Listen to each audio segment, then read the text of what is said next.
Suppose you live in a really hot area and you just poured a brand new giant sea of concrete, and it's even hotter and hotter and hotter. You're like, I need some shade, I need some green. I don't want to spend a bunch of money on water. It'd be nice to have a screen from the road next to me. What should I plant? Well, let me tell you, a really good choice would be Grevillea robusta, the silk oak from Australia.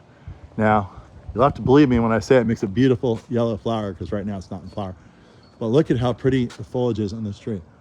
It looks like a fern almost.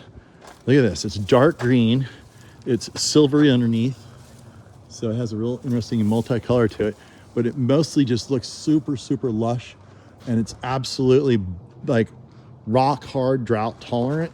See, it's got kind of a nice pretty bark that it gets right here. Okay, these trees have been in the ground for about 7 or 8 years from 24-inch boxes. And my friend who lives here wants some more because he loves them so much. You can see how beautiful that lush green looks next to the blue sky. These trees will get 30, 40, 50 feet tall, maybe. You can see the shape. It's kind of almost like a redwood. It's very vertical. Maybe not quite as vertical as a redwood, but same kind of shape. It's definitely not spreading. And so here he has used them next to this driveway to create a nice little shaded area for his kids. And this is a really hot area of Southern California. It's I'm up in Lake Elsinore. Look that up. It's inland, it's hot, it's dry, and but you can see these plants are totally thriving. He does water them a little bit right here. You can see there's nice and moist down there, freshly watered.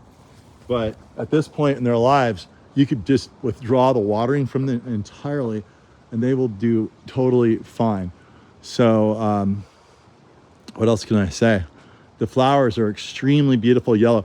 I will actually find some imagery off the web and show you what the flowers look like. These bloom because I could tell, because there's some seed pods up in the tree, right up in there. So right now it's November. These will bloom like in May and June, but a beautiful yellow with little speckles of orange in it to accent this gorgeous ferny foliage. This is one of these plants that, it looks like it's totally lush. It would consume lots of water, but it doesn't. You can see how it just blows in the breeze a little bit too. It's that shimmer effect. Kind of like an aspen a little bit. But yeah, the whole thing, what we're after really lush looking plants, because everyone likes lush that don't use much water at all. And this tree has adapted to be able to go on its own. So here we have a total of a row of 5 trees. He wants like 8 more for the other side of the property. So I'm gonna line them up. And one last look at Grevillea robusta with some Mexican fan palms off in the distance. So just remember, when you're in need of such a screen or a beautiful vertical tree, like I said, it's a great screening plant. Give us a call at Golden Gate Palms, Gary, Greg, Scary, Harry, Gringo Gary. Yeah, I added the Gringo. I think it sounds cool. What do you think? See ya.